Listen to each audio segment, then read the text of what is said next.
आपने मुझ पे आरोप इसलिए लगाया क्योंकि मैं यादव हूँ।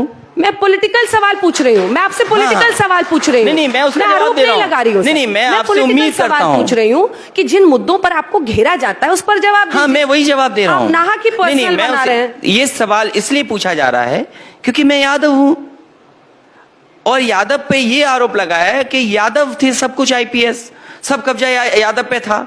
हम इसीलिए जाति जनगणना चाहते हैं। पहली नंबर बात, पहले मैं जाति गणना चाहता हूं। जो जिम्मेदार होता है, जिसको प्लम पोस्ट, अब मैं जानना चाहता हूं। आईपीएस ही नहीं होते हैं। नहीं, तो आप भी जानते होंगे। पूरे देश में, प्रदेश में झूठा प्रचार भारतीय जनता पार्टी ने कहा कि पूरा उत्तर प्रदेश इन अधिकारियों के लोगों ने कब्जा कर लिया। इसीलिए मैं चाहता हूं कि आपका प्रतिष्ठित चैनल है, ये बताइए उत्तर प्रदेश में कितने आईपीएस हैं यादव, कितने डीएम यादव हैं। और मैं आपको से कहता हूं, आज की गिनती क्यों नहीं बता रही हैं आप? फिर मैं वही शब्द लौट करके कहने वाला हूं। मैं फिर कहता हूं, आपको ये मंच इसीलिए दिया ना, आप जवाब दीजिए ना। मैं फिर कहता हूं, don't shoot the messenger. No, I am not shooting that. आपको जिस पर आक्रमण करना है उसके आंकड़े नीचे, उसकी पोल खोलिए। उसकी पोल ये है कि सबसे ज्यादा जाति के आधार पर अगर कहीं काम हो रहा है तो भारतीय जनता पार्टी की सरकार में हो रहा है। कौन सी जात को फेवर कर रहे हैं? फिर आप पूछेंगी जात, मैं बोल दूंगा, फिर नाराज आप हो जाएंगी। कोई नाराज नहीं हो रहा। आप गलत शब्द बोलेंगे तो उस पर नाराजगी 100 बार जाहिर करूंगी। ईमानदारी गलत शब्द नहीं। नहीं, आप जिस ध्येय से बोल रहे हैं ना, आप जिस ध्येय से बोल रहे हैं अखिलेश जी, देखिए आप फिर वही खेल कर रहे हैं। आप फिर वही खेल कर रहे हैं। मैं आज के बाद ईमानदारी नहीं बोलूंगा। नहीं, ये गलत खेल कर रहे हैं आप। ये जो आप खेल करने की कोशिश कर रहे हैं ये गलत है। बताइए कौन सी जात को वो फेवर कर रहे हैं? देखिए, मैं जिस स्कूल में पढ़ा, हम लोग भी स्कूल कॉलेज में ही पढ़े। मैं जिस स्कूल में पढ़ा शायद उस स्कूल में आप नहीं पढ़ी, क्योंकि गर्ल्स नहीं पढ़ती थी मेरे स्कूल में। मैं मिलिट्री स्कूल से पढ़ा, स्कूल में था। और मिलिट्री स्कूल में जब मैं पढ़ रहा था, मिलिट्री और सैनिक स्कूल में डिफरेंस है। मिलिट्री स्कूल अलग है, सैनिक स्कूल है। तो अपने आप को कंफ्यूज नहीं करिए कि मिलिट्री स्कूल क्या है, सैनिक स्कूल क्या है। मैं मिलिट्री स्कूल में पढ़ा। मेरे साथ के जितने भी सीनियर जूनियर हैं आज भारत के सीमा बॉर्डर पे खड़े हुए हैं, बॉर्डर पे हैं।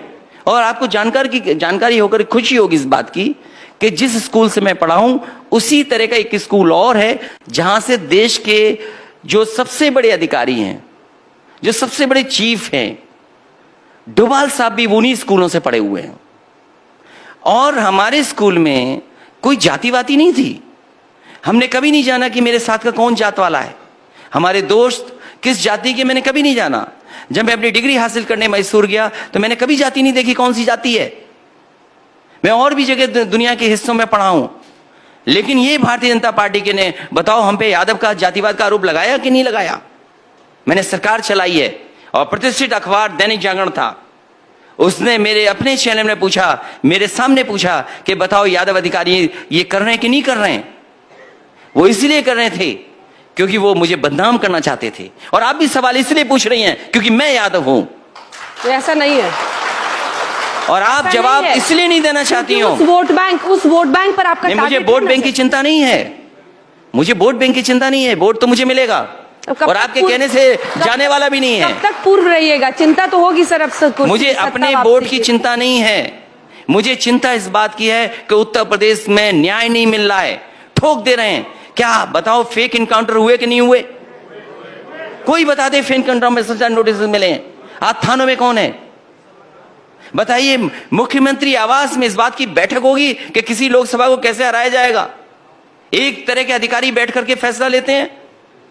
क्या उत्तर प्रदेश में नहीं हो रहा है? ये कोई भी जांच होगी एक अधिकारी पे पहुंच जाएगी। कौन नहीं जानता उत्तर प्रदेश का?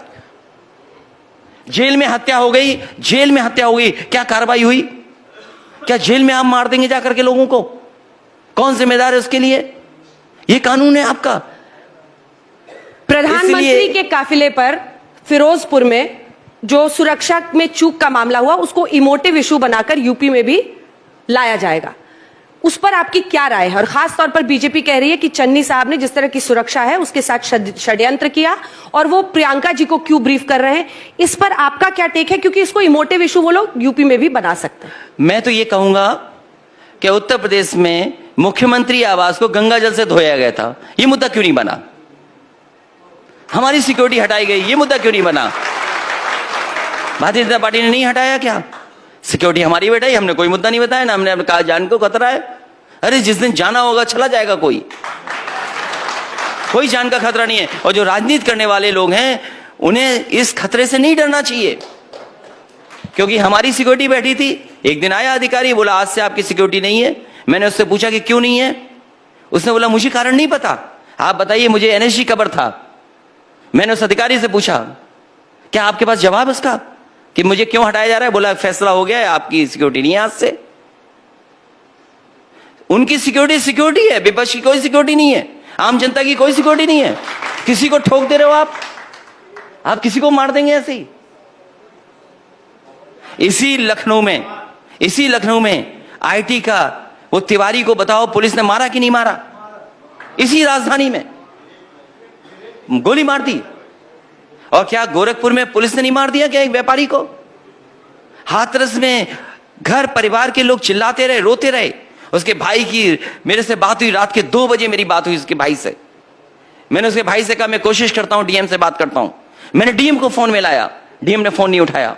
मैंने डीएम को मैसेज किया कि कम से कम आखिरी जो इच्छा परिवार की है उसका सम्मान कर दो, लेकिन डीएम को परवाह नहीं की, क्योंकि डीएम लखनऊ से गवर्न था, लखनऊ के इशारे पर हो रहा था। मुख्यमंत्री के इशारे पर, मुख्यमंत्री के कार्यालय के इशारे पर उस बेटी को सम्मान नहीं दिया गया। घर बार कांग्रेस के साथ हैं आप इस मुद्दे पर? आपको लग रहा है बीजेपी बात का सवाल कांग्रेस का नहीं है, नहीं स्टैंड के लिए हम पूछ रहे हैं। आप पूछिए उस परिवार से मेरी बात हुई, हमारी पार्टी के लोग पहुंचे नहीं। पीएम एक इंस्टीट्यूशन है, वो नॉन पार्टिसन पोस्ट है, और 20 मिनट तक फ्लाईओवर पर रुकना उनकी जान को खतरा। तो इसलिए इसका मतलब यह है कि जो भी प्राइम मिनिस्टर का सिक्योरिटी कवर है उसको और स्ट्रेंथन करना चाहिए, और तमाम उन अधिकारियों को तुरंत सस्पेंड कर देना चाहिए जिनको ये पता नहीं था कि उस सभा में भीड़ नहीं है, सड़कों पर लोग खड़े हुए हैं।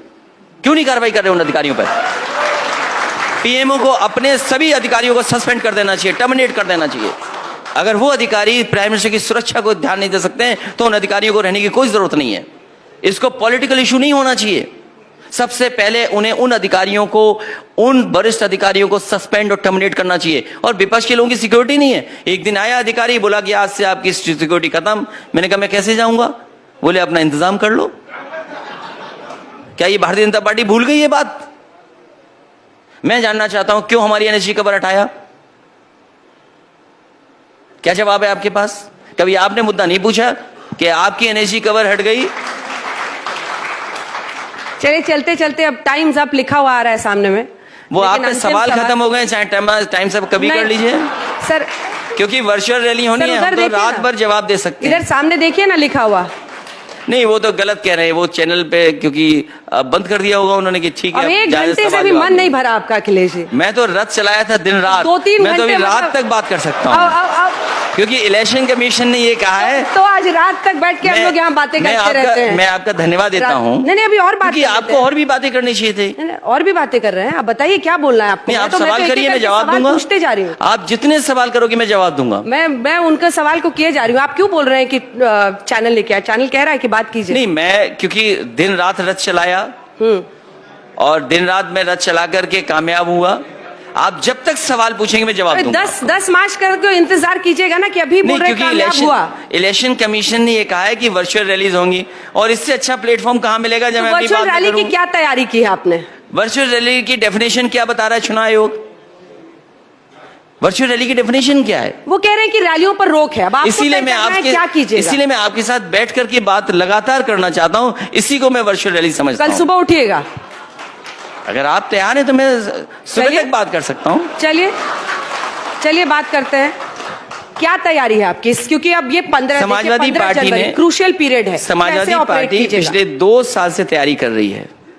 मुझे याद है कि समाजवादी पार्टी ने अपने कार्यकर्ताओं को ट्रेनिंग देने के लिए जगह जगह पर कार्यक्रम किए थे।